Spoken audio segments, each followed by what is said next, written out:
Kubota DC70 qua dưới kia đó cây có đi du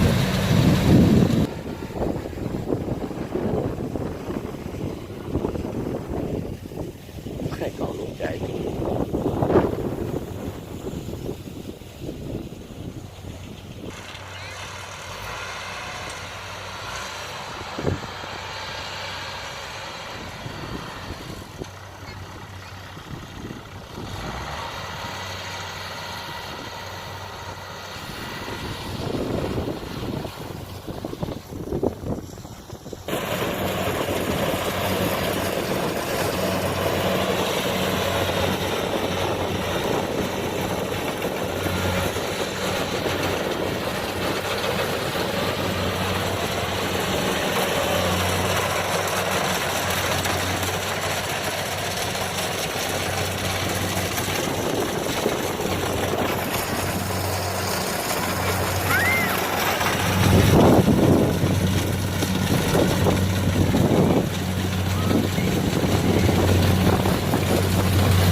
Kubota DC70 máy gặt lúa, máy cắt lúa.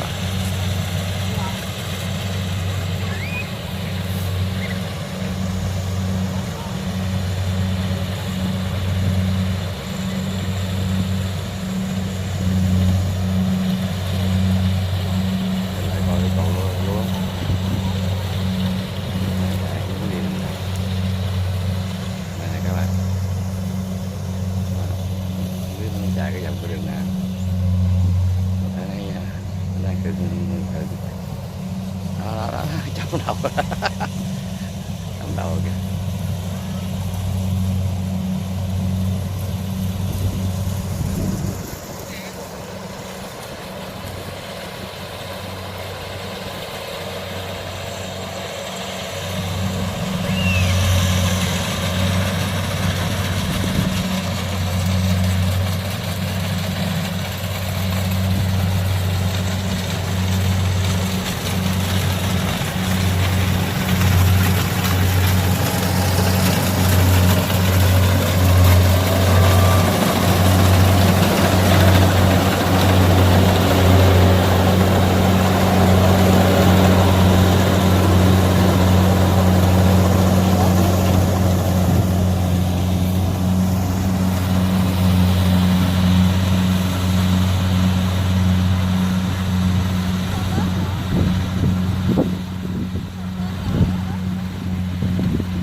Vô nó xì.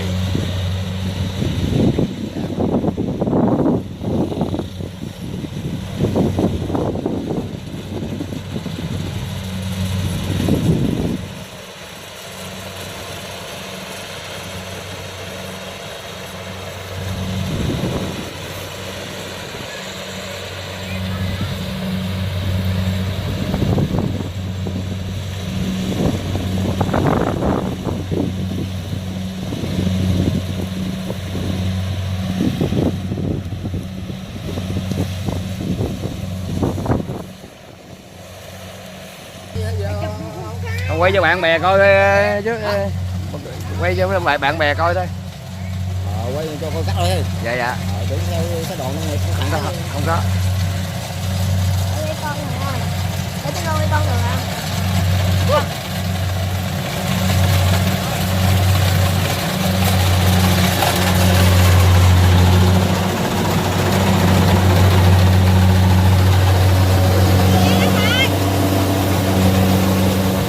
Đưa đít vô ngày chóc. Đưa đít vô. Ủi xong.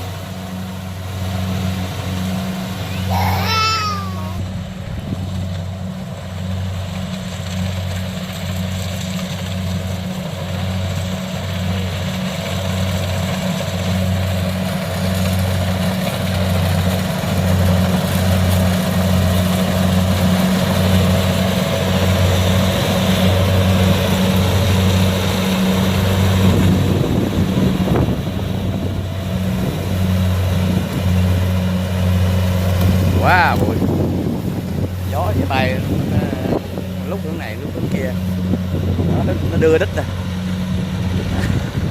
đưa đít ra cái bụi không cái đường luôn.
Ủng hộ kênh Công an Vũ Yên của anh Vũ nhé.